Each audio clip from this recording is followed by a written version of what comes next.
আজকে আমরা সূরা লোকমান থেকে আলোচনা করব ইনশাআল্লাহ। আল্লাহ যেন তার এই গোলামকে কিছু কথা আপনাদের সামনে উপস্থাপন করার তৌফিক দান করেন। সকলে বলুন আমিন। আমার কোনো জ্ঞান নাই, জ্ঞান দেওয়ার মালিক কে? ক্বালু সুবহানাকা লা ইলমা লানা ইল্লা মা আল্লামতানা ইন্নাকা আনতাল আলিমুল হাকীম। বলুন সুবহানাল্লাহ। সূরার নাম কি বললাম? একটু জোরে বলেন, একটু আওয়াজ দিয়ে সহযোগিতা করা লাগবে। আমি করব আওয়াজ, আপনারা দেবেন আওয়াজ, জবাব দিবেন ঠিক ঠিক, আলোচনা হবে কমপ্লিট। শ্রোতাদের স্পিরিটে বারে বক্তার হিট, আলোচনা হবে জায়গা মতো ফিট। আগে বলতাম কিছু আজ প্যান্ডেলে, কিছু আজ অ্যাঙ্গেলে, এখন আর অ্যাঙ্গেলে না, যা বলবো সব ডাইরেক্ট। অ্যাঙ্গেলে বলার দিন শেষ, ডাইরেক্ট বলার বাংলাদেশ। কথা বলে ঠিক কিনা? তাহলে একটা তাকবীর দেন, লিল্লাহি তাকবীর। জবান ছেড়ে সবাই একটু মহব্বতে আমার সঙ্গে তেলাওয়াত করুন। আউযু বিল্লাহি মিনাশ শাইতানির রাজীম। বিসমিল্লাহির রাহমানির রাহিম। বিতাড়িত মুর্দাত শয়তানের কাছ থেকে আল্লাহ পাকের কাছে আশ্রয় প্রার্থনা চাচ্ছি। পরম করুণাময় সিমদালু আল্লাহ তাআলার নামে শুরু করছি। আমার আল্লাহ রাব্বুল আলামিন বলেন, ওয়ালাকাদ আতাইনা লুকমানাল হিকমাতা আনিশকুর লিল্লাহ ওয়া মান ইয়াশকুর ফাইন্নামা ইয়াশকুরু লিনাফসিহি ওয়া মান কাফারা ফাইন্নাল্লাহা গনিয়্যুন হামিদ।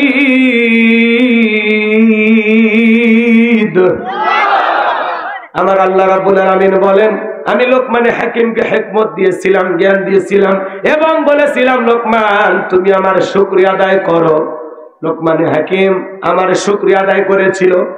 যারা শুকরিয়া আদায় করে সে তার নিজের জন্য আদায় করে, আর যারা শুকরিয়া আদায় করে না তাদের জেনে রাখা উচিত আমি আল্লাহ অমুখ অপেক্ষী, আমি আল্লাহ নিজেই প্রশংসিত। বলুন সুবহানাল্লাহ। শুকরিয়া আদায় করলে বান্দার লাভ, আমার আল্লাহর কোনো লাভ নাই। শুকরিয়া আদায় না করলে বান্দার লস, আমার আল্লাহর কোনো লস নাই। তামাম পৃথিবীর মানুষ যদি একত্রিত হয়ে আল্লাহকে আল্লাহ বলে ডাক দেয়, আমার আল্লাহর সম্মান মর্যাদা বাড়ে না। তামাম পৃথিবীর মানুষগুলো যদি হয়ে একত্রিত হয়ে আল্লাহকে আল্লাহ বলে না ডাক দেয়, আমার আল্লাহর সম্মান মর্যাদা কমে না। আপনি ডাকলেও আমার আল্লাহ আল্লাহ, না ডাকলেও আমার আল্লাহ আল্লাহ। 5 বছর পরে ভোট দিয়ে নির্বাচন করে আল্লাহ হয় না। চিৎকারে মেরে বলুন আল্লাহু আকবার। লুকমানে হাকিম শুকরিয়া আদায় করার কারণে, কৃতজ্ঞতা প্রকাশ করার কারণে আল্লাহ তাআলা তার সম্মান কতটা বাড়িয়ে দিয়েছেন। আপনারা কি আদর্শ বাবা হতে চান? একটু কথা বলেন, হতে চান? আপনার সন্তানকে আদর্শ মানুষ হিসেবে গড়ে তুলতে চান? মনে রাখবেন, গরুর পেট থেকে জন্ম নিলে গরুর বাচ্চা, ভেড়ার পেট থেকে জন্ম নিলে ভেড়ার বাচ্চা, ছাগলের পেট থেকে জন্ম নিলে ছাগলের বাচ্চা। মানুষের পেট থেকে জন্ম নিলেই ওইটা মানুষের বাচ্চা হয় না, ওকে মানুষের মতো মানুষ হিসেবে গড়ে তোলা লাগে। কথা বলে ঠিক কিনা? স্কুল কলেজে মাদ্রাসায় যখন আমাদের অভিভাবকেরা আমাদেরকে ছোটবেলায় মাদ্রাসায় বা স্কুলে ভর্তি করে দেয়, তখন স্যারের হাতে বা ওস্তাদের হাতে আমাদেরকে তুলে দিয়ে বলে, হুজুর আমার ছেলেটাকে মানুষ বানাবেন। তার মানে কি? ও এখনো মানুষ হয়নি। কথা বলে ঠিক কিনা? এই লোকমানে হাকিম তার সন্তানদেরকে ডেকে কিছু উপদেশ দিয়েছিলেন, কিছু কথা বলেছিলেন। লোকমানে হাকিমের এই বক্তব্যগুলো, এই কথাগুলো আসমানের মালিক আল্লাহর এত পছন্দ হয়েছে, সেই কথাগুলোকে কোট করে আল্লাহ পাক কুরআনুল কারীমের ভিতরে তার নামে একটি সূরা নাজিল করেছেন। আল্লাহু আকবার বলেন। এবং এই লোকমানের কথাগুলোকে আল্লাহ পাক স্মরণীয় করে রেখে দিলেন কিয়ামত পর্যন্ত। আল্লাহু আকবার বলেন। এই লোকমানে হাকিম চেহারাটা ছিল কালো, ঠোঁটগুলো ছিল মোটা, লোকটা দেখতে খুব বেশি লম্বা ছিলেন না, খাটো মানুষ ছিলেন। লোকমানে হাকিম যদিও চেহারাটা কালো, অন্তর ছিল ভালো। তার জবানের কথাগুলো আল্লাহ তাআলার দরবারে পছন্দ হলো। এই জন্য আল্লাহ পাক তার কথাগুলোকে কোট করে কুরআনুল কারীমের ভিতরে তার নামে একটি সূরা নাজিল করলো। বলুন আল্লাহু আকবার। এই জন্য বাজান গো আমার, লোকমানে হাকিম কিন্তু কোন নবী ছিলেন না, রাসূল ছিলেন না, ছিলেন একজন জ্ঞানী মানুষ, সাধারণ আল্লাহর একজন বান্দা।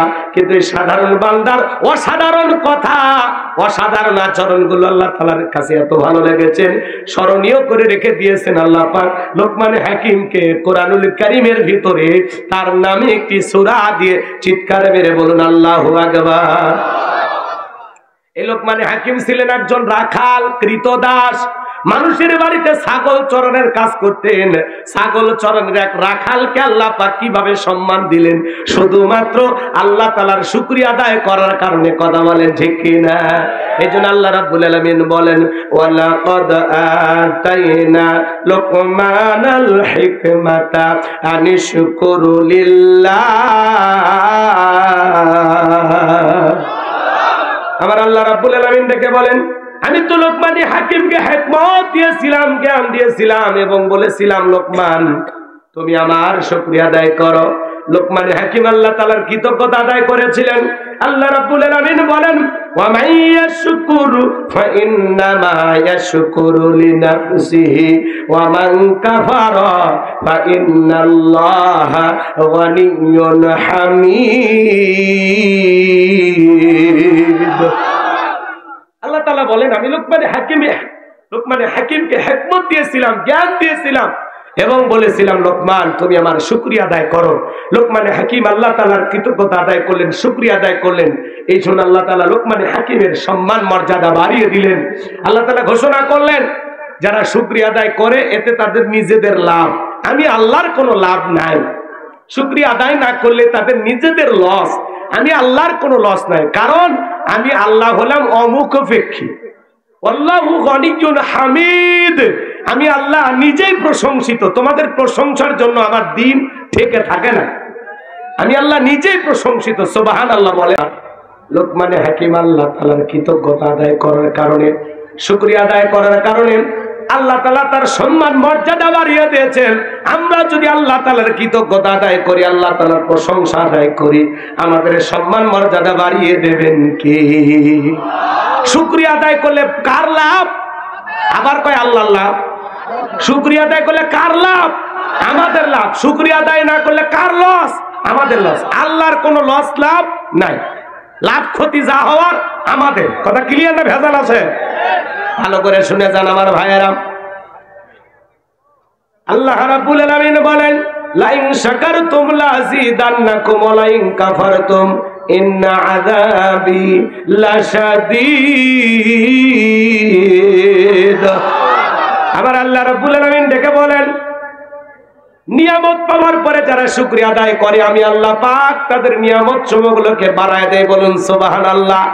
আর যারা নিয়ামত পাওয়ার পরে না শুকরিয়া আদায় করে, কৃতজ্ঞতা আদায় করতে চায় না, অকৃতজ্ঞ হয়, আমার আল্লাহ রাব্বুল আলামিন ডেকে বলেন, যারা শুকরিয়া আদায় করতে চায় না, অকৃতজ্ঞ, তাদের নিয়ামতগুলোকে আমি আল্লাহ পাক ছিনায়া নেই। আর তাদের জন্য রয়েছে কঠোর আযাব, শাস্তির ব্যবস্থা। জোরে বলুন নাউযুবিল্লাহ। কেন আল্লাহর শুকরিয়া আদায় করবেন না? এই পৃথিবীর জমিনে আল্লাহ তাআলা আপনাকে আমাকে পাঠিয়েছেন। মার গর্ভ থেকে যখন এসেছিলাম ভাইরা আমার, একেবারে পোশাকহীন, বস্ত্রহীন আপনি আমি মায়ের গর্ভ থেকে দুনিয়ার জমিনে আসছিলাম। কারো কাছে কি পোশাক ছিল? বলেন, কারো গায়ে কি পোশাক ছিল? জায়গা জমির দলিল ছিল, টাকার বান্ডিল ছিল। আজকে আপনার দেহে যে সুন্দর পোশাকগুলো কে দিয়েছে? কে? আজকে আপনি লক্ষ লক্ষ টাকার মালিক কে বানিয়েছেন? কে? কয়েক বিঘা জমির মালিক কে বানিয়েছে? আচ্ছা, কৃতজ্ঞতা আদায় করবেন না যে আল্লাহ তাআলা এত সুন্দর করে আপনাকে আমাকে সৃষ্টি করলেন। লাকাদ খালাকনাল ইনসানা ফি আহসানি তাকওয়িম। আল্লাহ বলে, বান্দা সুন্দর গঠন দিয়া, সুন্দর আকৃতি দিয়া আমি আল্লাহ তাআলা বড় সুন্দর করে তোরে বানাইছি। চিৎকার মেরে বলুন সুবহানাল্লাহ। এই পৃথিবীর জমিনে তাকায় দেখেন, কত মানুষ কানে শুনতে পারে না, চোখে দেখতে পারে না, দুইটা হাত কাজ করে না, দুইটা পা কাজ করে না, তারপরেও কি তারা আল্লাহ তাআলাকে ভুলে গেছে না? পারস্যের কবি শেখ সাদী রহমতুল্লাহ আলাইহি পায়ে এক জোড়া জুতা নাই, স্যান্ডেল নাই, মনটা বড় খারাপ, ডেকে বলে, আল্লাহ আমি এত বড় কবি আর আমার পায়ে এক জোড়া জুতা নাই। পথ চলতে চলতে তাকায় দেখে আল্লাহর একজন গোলাম পথের মধ্যে বসে আছে, তার দুইটা পা নাই। চোখের পানি ছেড়ে দিয়ে কাঁদলেন আর সিজদায় মাথা নত করে বলে, আল্লাহ আমার দুইটা পায়ে জুতা নাই, স্যান্ডেল নাই, তাই মন খারাপ করেছি। আরে পৃথিবীর জমিনে তোমার এমন বান্দা আছে যার দুটো পায়ে নাই, স্যান্ডেল পায়ে দেব কোথায়? তার চাইতে তো আমারে তুমি ভালো রাখছো। চিৎকার মেরে বলুন আলহামদুলিল্লাহ। কুড়িগ্রাম জেলা একবার ওয়াজ করতে গেছিলাম, অন্ধ হাফেজ সাহেব একসাথে খাওয়া দাওয়া করতেছিলাম বাজান, হঠাৎ করে বিদ্যুৎটা চলে গেল।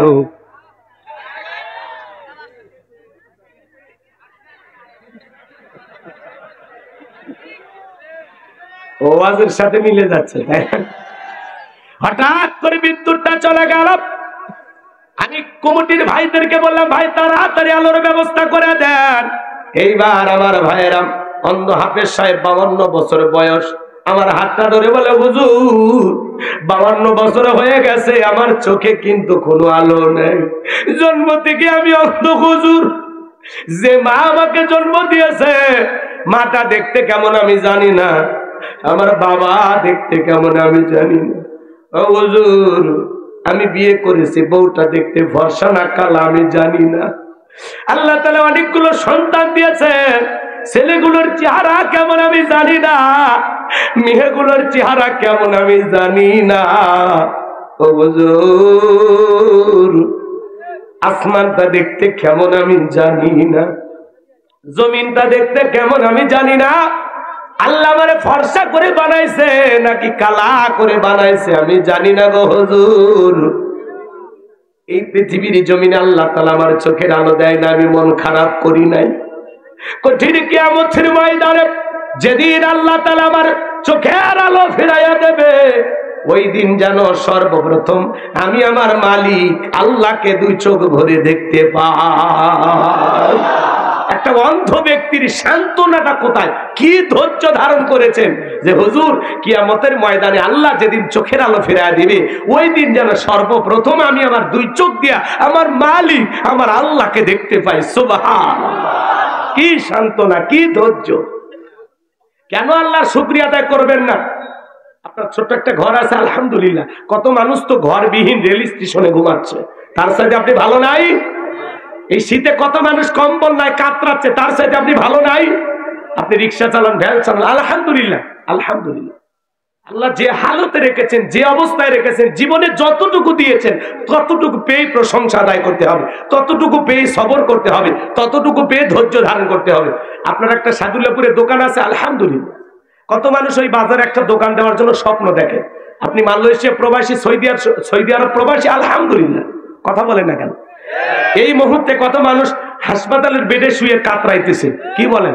তার চাইতে কি আল্লাহ আপনাকে ভালো রাখে নাই? ওই যে উক্তি শোনেন না, আল্লাহ নবী মুসা আলাইহিস সালাম একবার আল্লাহকে বলেছেন, আল্লাহ আমি যদি আল্লাহ হই আর আপনি যদি মুসা হন, আপনি আমার কাছে কি চাইবেন? আল্লাহ সেদিন বলেছিল, পয়গম্বর এটা তো সম্ভব না। না, বলতেছে আল্লাহ একটু জানার জন্য। মুসা আলাইহিস সালাম ছিলেন খুব চালাক। আল্লাহ তাআলা তখন বললেন, পয়গম্বর এটা তো কখনো সম্ভব না, যদি তুমি আল্লাহ হও আর আমি যদি মুসা হই, আমি তোমার কাছে চাইবো সুস্থতার নিয়ামত। আমি যেন সবসময় কি থাকি? সুস্থ থাকি। এই সুস্থতা হলো আল্লাহ দেয়া সবচাইতে বড় নিয়ামত। সুবহানাল্লাহ। একটু অসুস্থ হলে দেখেন না, আমরা কোতাকুতি করি আর আল্লাহ ডাক দেয়, আল্লাহ আল্লাহ আমি 5 ওয়াক্ত নামাজ পড়ি, জ্বর আমাকে দেখলো, আল্লাহ আমি সারা দেশে ওয়াজ করি, আমার গলাটা রেঙ্কে হলো। কথা বোঝেন? এই যে কুত্তে কুত্তে আল্লাহ ডাক দেই। আমরা যখন অসুস্থ থাকি, নিঃশ্বাসে নিঃশ্বাসে আল্লাহকে স্মরণ হয়। আর যখন আল্লাহ তাআলা দয়া করে আমাদেরকে সুস্থতার নিয়ামত দিয়ে ধন্য করে দেন, এমন ভাব নিয়ে আমরা চলাফেরা করি, মনে হয় কোন রোগ কোনোদিন আমাদেরকে স্পর্শই করেনি। কথা বলেন? এই জন্য বাজার আসুন, সুখে থাকি আর দুঃখে থাকি, খেয়ে থাকি আর না খেয়ে থাকি, সব সময় প্রশংসা হবে কার? আল্লাহ। আপনারা সবাই কেমন আছেন? আলহামদুলিল্লাহ। ভাই কাল কি দেখা হতে পারে? আলহামদুলিল্লাহ, ইনশাআল্লাহ। আবার কয় আলহামদুলিল্লাহ। কি বলতে হবে? মানে আমাদের কোন দোয়া কোন জায়গা পর লাগে মাথা কাজ করে। এক মুরব্বী চাচা পেশাব করতেছে আর দোয়া পড়তেছে, বিসমিল্লাহি ওয়ালা বারাকাতিল্লাহ। আমি তখন বললাম, চাচা এ তো খানা খাওয়ার দোয়া, তো পেশাব খানায় দোয়া পড়তেছেন। তখন বলতেছে, বাবা কোন দোয়া কোন জায়গা পর লাগে মাথা কাজ করে না। কথাকে বুঝতে পারতেছেন? এই জন্য বাজান সর্ব অবস্থায় যেন আমরা আল্লাহ তাআলাকে স্মরণ করতে পারি। কেউ যেটা দেয় না দিতে পারে কে? কেউ যেটা শোনে না শোনে কে? আপনি আমি এই যে দুনিয়ার জমিনে এত সুন্দর আছি, এত ভালো আছি, কে দিয়েছেন ভাই? নিয়ামত গুলো কে দিয়েছেন? কত মানুষ দুনিয়ার থেকে বিদায় হচ্ছে আপনার চোখের সামনে, ওই কাতারে তো আপনি আমি একদিন সামিল হব। এখনো সময় আছে বাজার, নিজেকে পরিবর্তন করেন, বেশি বেশি আল্লাহ তাআলার কৃতজ্ঞতা আদায় করেন, হাহুতাশ করবেন না। আল্লাহ জীবনে যতটুকু দিয়েছেন আলহামদুলিল্লাহ। একজন কিশোরগঞ্জে ওয়াজ করতে গেলাম, একজন হাওয়াই মিঠা বিক্রি করত, সেই লোক 150 বিঘা জমির মালিক, মসজিদ মাদ্রাসার জন্য অনেক জায়গা দান করেছেন, আর বলে হুজুর আমি এরকম দুর্বল ছিলাম, সেখান থেকে আল্লাহ আমাকে এত কিছু দিয়েছে। কেন আল্লাহ শুকরিয়া আদায় করবেন না ভাই? একটু চিন্তা ভাবনা করে দেখেন তো, আপনার আমার কিছু ছিল, কে দিয়েছে? তাহলে প্রশংসাটা হবে কার? চিৎকার মেরে বলেন কার? তাহলে সুখে থাকি আর দুঃখে থাকি, সুস্থ থাকি আর অসুস্থ থাকি, সব সময় প্রশংসা হবে কার? যদি জিজ্ঞাসা করে আপনারা কেমন আছেন, আলহামদুলিল্লাহ। অনেকে বলে হা হুজুর গরিবের থাকা না থাকা আমার মতো হতভাগা, কি আর বলবো হুজুর আসি কোনো মতে আলহামদুলিল্লাহ। মানে আলহামদুলিল্লাহ বলে কিন্তু অনেক কষ্টের পরে। এরকম লোক আছে না ভাই? কোনো কথা নেই, আপনার জীবনের কোন সমস্যার কথা দুনিয়ার মানুষকে বললে লাভ হবে? সমস্যা দেবেন যিনি, সমাধান করে দেবেন তিনি। এজন্য আপনারা সবাই কেমন আছেন? আলহামদুলিল্লাহ। আল্লাহ যে অবস্থায় রাখে আলহামদুলিল্লাহ আলহামদুলিল্লাহ। মনে থাকবে নাকি আর কিছু বলা লাগবে? সময় নাই, ওইদিকে আমি যাব না। এরপরে আল্লাহ রাব্বুল আলামিন বলেন وَإِذْ قَالَ لُقْمَانُ لِابْنِهِ وَهُوَ يَعِظُهُ يَا بُنَيَّ لَا تُشْرِكْ بِاللَّهِ إِنَّ الشِّرْكَ لَظُلْمٌ عَظِيمٌ। আল্লাহ রাব্বুল আলামিন বলেন স্মরণ করো লোকমান হাকিমের কথা, যখন লোকমান হাকিম তার কলিজার টুকরা সন্তানদেরকে একত্রিত করে সুন্দর করে আদর করে ডেকে বলতেছেন ইয়া বুনাইয়া, হে আমার বৎস, আমার কলিজার টুকরা সন্তান, লা তুশরিক বিল্লাহ, আল্লাহর সাথে কখনো কাউকে শরীক করা যাবে না। ইন্না শিরকা লাযুলমুন আযীম, শিরক হলো সবচাইতে বড় জুলুম, সবচাইতে বড় অপরাধ, সব পাপের বড় পাপ। একটা ছেলে ডেকে বলে আব্বা আমার ওয়াজ নসিহত হবে না, ইমামতি হবে না, আপনি আমার কিছু টাকা দেন, আমি একটু ব্যবসা বাণিজ্য করব। বলেন তো বাজান, হাজির বেটা সবাইকে হাজি হয়, আলেমের বেটা সবাইকে আলেম হয়, ডাক্তারের বেটা সবাইকে ডাক্তার হয়, পাজির বেটাও হাজি হয়, আলেমের বেটাও জালেম হয়, ডাক্তারের বেটাও ডাকাত হয়, কথা বলেন ঠিক কিনা? আবার ডাকাতের বেটাও ডাক্তার হয়, জালেমের বেটাও আলেম হয়, কথা বলেন ঠিক কিনা? ছেলেটাকে বলে আব্বা না আমার দিয়ে ওয়াজ নসিহত হবে না, আপনি টাকা দেন, আমি ব্যবসা বাণিজ্য করবো, আমি ইমামতি করতে পারবো না। লোকমান হাকিম ডেকে বলে ছেলেরে তোমার যে টাকা দেবো এমন টাকা তো আমার কাছে নাই। ডেকে বলে আব্বা যেভাবে হোক টাকা আমারে দেন। তখন লোকমান হাকিম বলতেছে শোনো, আমি আমার এক বন্ধুর কাছে টাকা পাই, সে একটা দ্বীপে বসবাস করে, আজ পর্যন্ত বহু মানুষকে টাকা নিতে পাঠাইছি, কেউ ফেরত আসেনি। তো তুমি আমার ছেলে, তুমি যদি যাও, তোমার যদি কোনো বিপদ হয়, আমি বাবা হয়তো সহ্য করতে পারবো না, অতএব তোমার এই টাকা আনার দরকার নেই। ছেলে বড় না সরবান্ধ, আব্বা যেভাবে হোক আমার ঠিকানা দেন, আমি যাবই।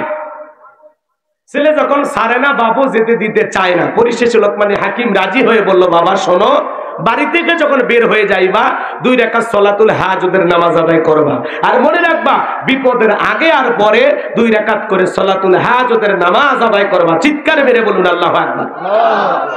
এইবার লোকমান হাকিম তার সন্তানকে বুঝিয়ে বললেন বাবা শোনো, বাড়ি থেকে যখন বের হয়ে যাইবা মরুভূমির বিশাল রাস্তা বাড়ি দিকে দেখবা একটা জঙ্গল দেখা যায়, সেখানে ঝর্ণার পানি পড়তেছে, প্রয়োজন মোতাবেক পানি পান করবা।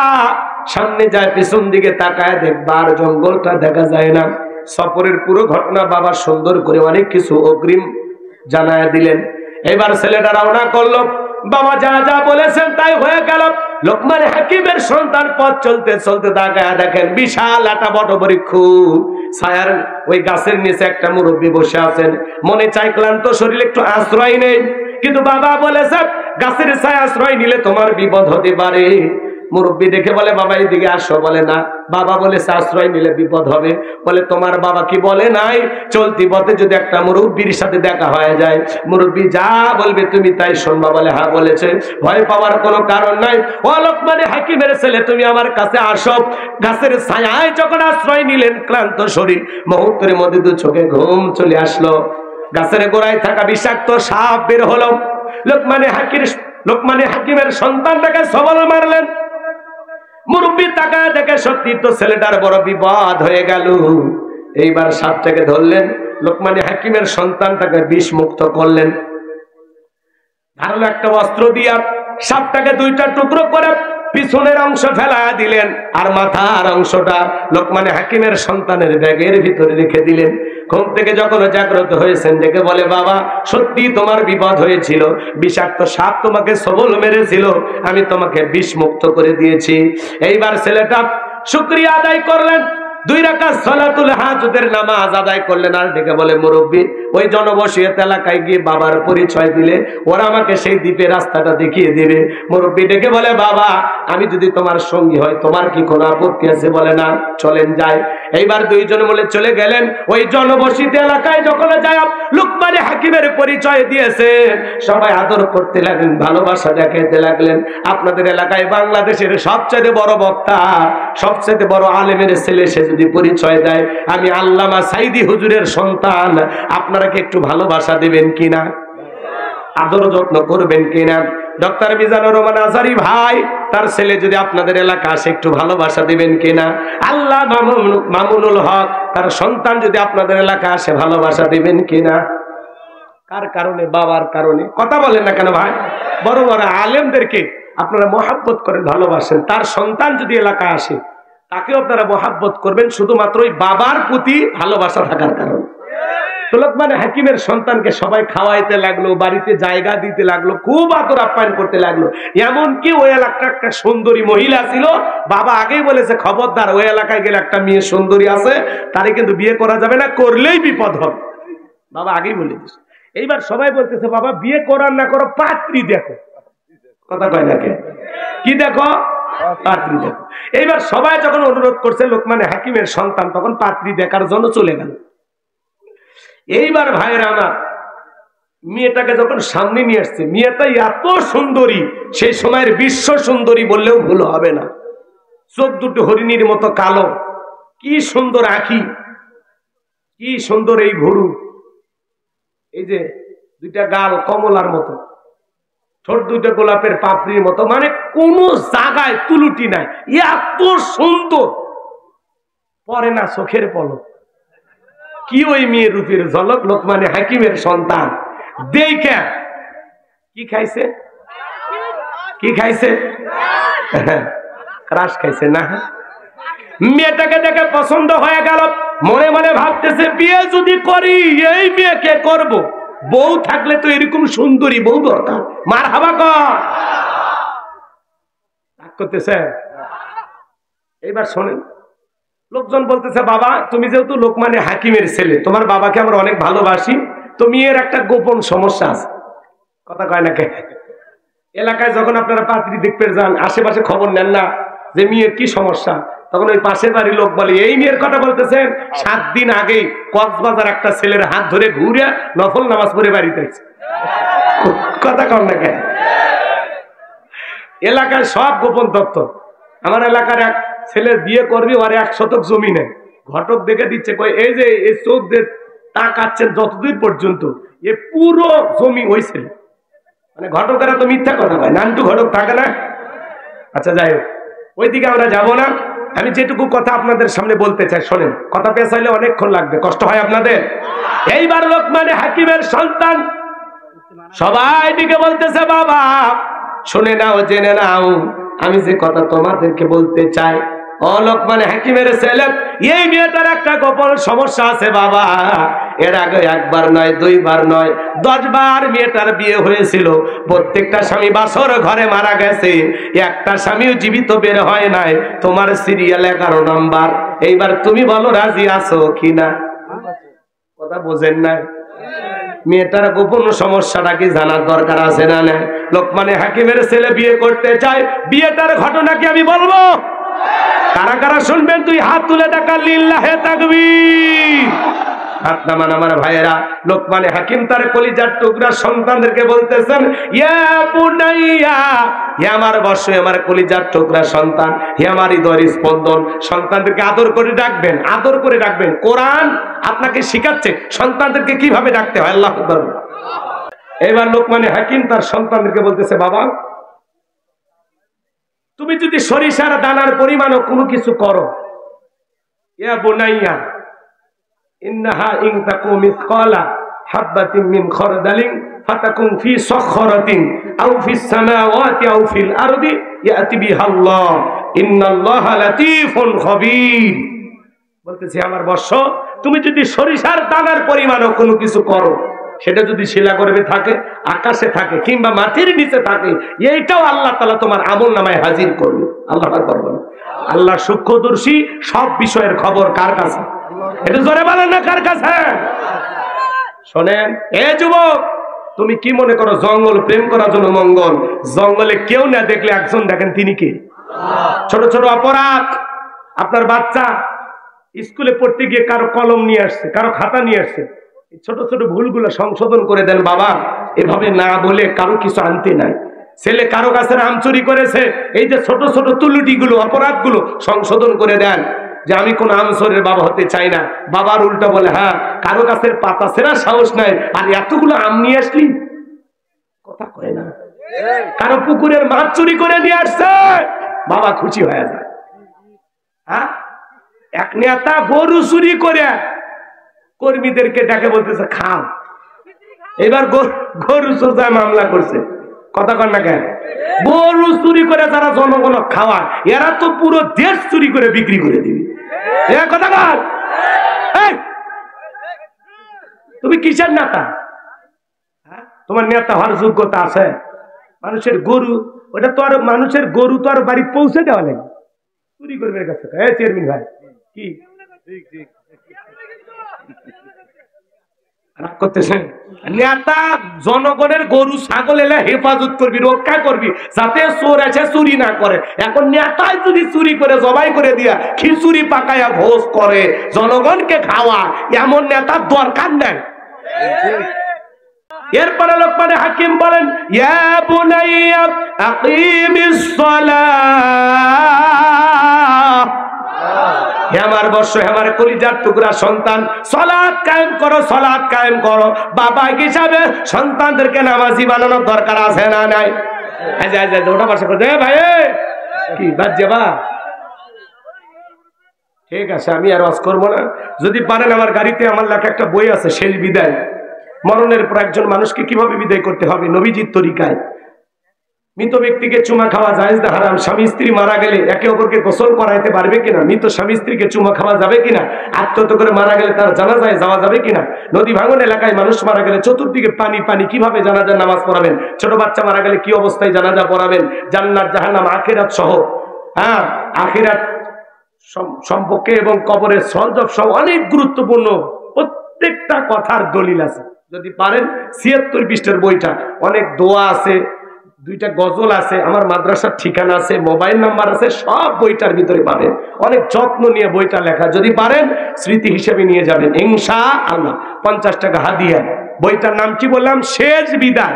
নবীজির তরিকায় একজন মানুষকে কিভাবে শেষ বিদায় দিতে হয়, সম্পূর্ণ কথাটা লেখা আছে। যদি পারেন নিয়ে যাবেন ইনশাআল্লাহ। দাফন কাফনে অনেক মাসালা আমরা আলেমদের কাছে জিজ্ঞাসা করি, সময় মতো উত্তর পাই না। আপনার ঘরের ভিতরে বইটার ভিতরে উত্তর দেওয়া আছে।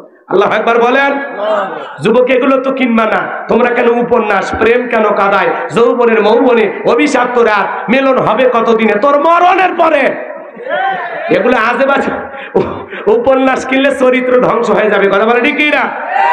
আর কোরআন সুন্নাহর বই পুস্তকগুলো পড়ো, জীবনটা সুন্দর করে গড়ো। প্রত্যেকটা মুসলমানের ঘরে একটা সিরাত গ্রন্থ থাকা দরকার আছে না? না পড়বেন তো ইনশাআল্লাহ।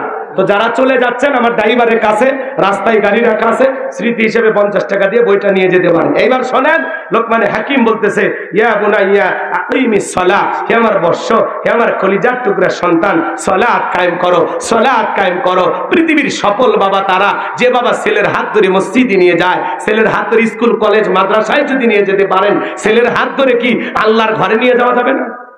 জোহরের আজান হয়েছে, ছেলেকে বলেন, আব্বা আমার কলিজার টুকরা আব্বা কোথায়? চলো বাপ ছেলে একসাথে গোসল করি। ছেলেরে গোসল করায়া দিয়া বাপ ছেলে একসাথে হাত ধরে আল্লাহর ঘর মসজিদে যান। কথা কন। ছেলে কুচিঙ্গে না গেলে বলে, হ্যাঁ তোরে এত টাকা দিয়ে কুচিঙ্গে পড়াইতেছে কি যাসনি কে? যাসনি কে? কথা কন। মাও ঝাড়ি মারে, আজ আজকে কুচিঙ্গে গেলি না, তোর বাবা আসু বইলে দেবনি, দেখ তোর মজা টের পাবি। আজকে তোর এমন পিটান পিটাবে আমি কিচ্ছু বলবো না।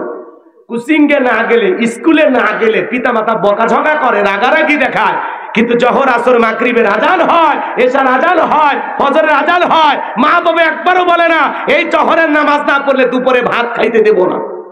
বলে বলে বলে বলে এই হলো আমাদের অভিভাবক।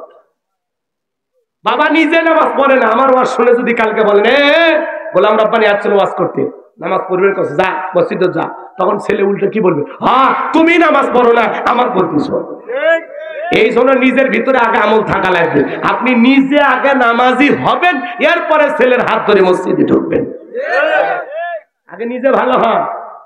আমি আমার ছেলের হাত ধরে মসজিদে নিয়ে গেছি, আমি গর্বের সহিত বলতে পারবো যে না, আমি আমার ছেলের হাত ধরে মসজিদে নিয়ে গেছি।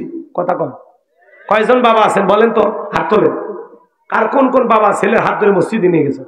1 2 3 4 5 18 20 22 25 গুণে শেষ করা যাবে। কিন্তু বাকিগুলো কি আব্বা হননি? বাচ্চা হয়নি আপনাদের? হ্যাঁ বাচ্চা হয়নি? তোমার বই না, সেই দুঃখ আমার কাছে প্রকাশ করতেছ? বয়স হোক, বউ এমনি আসবে। কথা বল। যার বউ নাই তার টেনশন নাই, একলা জীবন মজার জীবন। বইয়ের জ্বালা আছে, ফোন দিয়ে বলবি এটা আন ওটা আন, তখন বুঝবো বইয়ের খুব শোয়াক আছে। কি করবো, রাগ করতেছেন আপনারা? তাহলে ইয়া বুনাইয়া আকিমিস সালাত, আমার বর্ষ আমার কলিজার টুকরা সন্তান, সালাত কায়েম করো। একটা পরিবারে 4 জন সদস্য, সবাই যদি নামাজ পড়ে ভালো লাগে না, খারাপ লাগে। এজন্য পরিবারের সবাইকে নামাজি বানাবেন তো ইনশাআল্লাহ। সূরা তাহরিমের 6 নম্বর আয়াতে আল্লাহ কি বলেছেন? হে ইমানদারগণ, নিজেরাও জাহান্নামের আগুন থেকে বাঁচো, তোমার আহাল পরিবার পরিজন যারা আছে তাদেরকেও জাহান্নামের আগুন থেকে বাঁচানোর চেষ্টা করো। কথা বলেন ঠিক কি না? এরপরে বলতেছেন ওয়ামুর বিল মারুফ, হে আমার সন্তান সৎ কাজের আদেশ দিবা, নিজেও ভালো কাজ করবা, মানুষদেরকে ভালোর দিকে আহ্বান করবা। ওয়ানহানিল মুনকার, অসৎ কাজ থেকে নিজেকে বিরত রাখবা, নিজেও অন্যায় করবা না, মানুষকে অন্যায় করতে দিবা না। অন্যায় আছে যেখানে প্রতিবাদ চলবে সেখানে। নিজেও গুনাহ করব না, মানুষকেও গুনাহ করতে দেব না। কথা কয় না? কথা কয় না?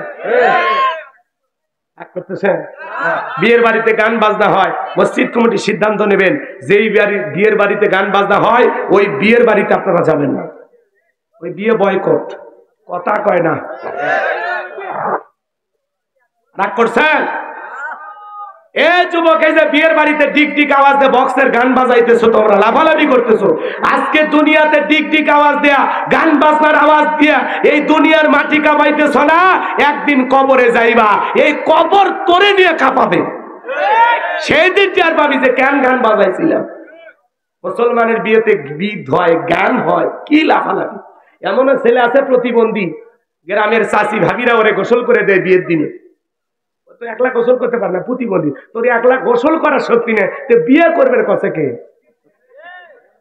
হ্যাঁ কথা কর না কে? এগুলো তরিকে পাচ্ছেন কোন? এগুলো পদ্ধতি আপনাদের কে শিখায়? কোন হুজুর?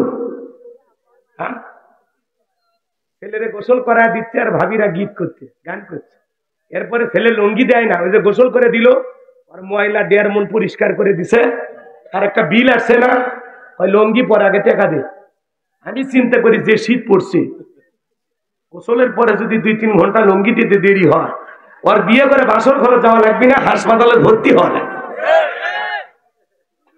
ভালো হয় না। যুবক, কোন বিয়ের বাড়িতে গীত হবে না, গান হবে না। মুসলমান তাদের অনুষ্ঠানে কোরআন সুন্নাহ বিরোধী কোনো কাজ করা যাবে না। সুন্নতি তরিকায় বিবাহ করবা। কেন গান বাজবে? কেন গীত হবে? কিসের মালা বদল, কিসের উৎসব, কিসের মেহেদির নামে রঙ্গলীলা, কিসের মেয়েরা হলুদ শাড়ি পরে কেন ছেলের বাড়িতে যাচ্ছে? ঘোড়ায় চড়ে, টমটমে চড়ে, অটো চড়ে যাচ্ছে কিসে? আস্তাগফিরুল্লাহ, নাউযুবিল্লাহ। নাটক সিনেমা দেখে লোক শিখছে। অমুসলিমদের কালচার, এটা মুসলমানের কালচার না। আল্লাহ যেন এই জাতির মানুষকে হেদায়েত দান করেন। একটু সিল্লা বলেন আমিন। এরপরে বলতেছেন ওয়াসবির আলা মা সাবাক। সন্তান আমার, এই কাজগুলো করতে গেলে সবর করা লাগবে, ধৈর্য ধারণ করা লাগবে। খবরদার বাবা, তুমি এই জমিনে চলার সময় সবর করবা, ধৈর্য ধারণ করবা। ধৈর্যশীলদের সাথে আছে কে? জোরে বলেন কে? এরপরে বলতেছেন ওয়ালা তুসাইর খাদ্দাকা লিন-নাসি ওয়ালা তামশি ফিল আরদি মারহা ইন্নাল্লাহা লা ইউহিব্বু কুল্লা মুখতালিন ফাকুর। সন্তানকে বলতেছে বাবা, খবরদার মানুষকে তুমি তুচ্ছ তাচ্ছিল্য করবা না, অবজ্ঞা অবহেলা করবা না। আর আমরা সন্তান ড্রাইভারের সাথে কথা বলে, এই ছোট লোকের সাথে কেন কথা বলিস? দারোয়ানের সাথে কথা বলে ধমক দেবে, এই 2 টাকা দারোয়ানের সাথে কেন কথা বলিস? এদিকে আয়। এই ছেলেগুলোকে যখন ছোটবেলা থেকে তুচ্ছ তাচ্ছিল্য অবজ্ঞা অবহেলা শিখায়, এই সন্তানগুলো বড় হইয়া পিতামাতা যখন বৃদ্ধ হয় তখন মনে করে এরাও তো দারোয়ানের মতোই হয়ে গেছে, তাহলে এরগুলো তো বাড়িতে রাখা যাবে না, বৃদ্ধাশ্রমে রেখে আসে। কথা বলে ঠিক কিনা? এই জন্য আমরা বলতে চাই সন্তানদেরকে ছোটবেলা থেকে আদব কায়দা শিখান, ব্যবহার শিখান। যে ড্রাইভার আঙ্কেল বলে সালাম দিবা, দারোয়ানকে সালাম দিবা, খবরদার কোন মানুষকে দেখে অবজ্ঞা অবহেলা করবা না। আর আমরা শিখাই, তুই কোন বংশের ছেলে ভুলে যাবি না, 2-4টা মার্ডার করে আসবি, তোর বাপ আছে রে, তোর বাপ। কথা কর। কলেজে পড়িস, কয়টা প্রেম করিস? ছেলে বলতেছে আব্বা আমি এটাও করি না। কয় প্রেম করবি? ছেলের মেয়ে যদি রাজি না হয়, মেয়ের মাও রাজি করার দায়িত্ব আমার। এলে বাপ না টাটকা শয়তান। এইরকম বাবা হওয়া যাবে? সন্তানকে অহংকার নয়, বিনয়ী শিখাইতে হবে। বাবা নম্র হবা, ভদ্র হবা, সবার সাথে উত্তম আচরণ করবা, তোমার ব্যবহারে কোনো মানুষ যেন কষ্ট না পায়। ওয়ালা তামশি ফিল আরদি মারহা। দাম্ভিকতা করো না, অহংকার করো না, অহংকারের সহিত জমিনে বিচরণ করো না। আপনি কি অহংকার করে জমিনে লাথি মেরিয়া জমিন ফাটায় ফেলবেন? সে ক্ষমতা কারো আছে? লাথি মারেন তো দেখি, আপনার পায়ের 12টা বাজবি, আল্লাহর জমিনের কিছু হবে না। এই জন্য আল্লাহ তাআলা বলতেছেন যারা অহংকার করে আমি আল্লাহ তাদেরকে পছন্দ করি না। আরো কয়েকটি উপদেশ ছিল, ওই দিকে আর গেলাম না। যতটুকু আলোচনা হয়েছে বক্তা শ্রোতা সবাইকে আল্লাহ পাক আমল করা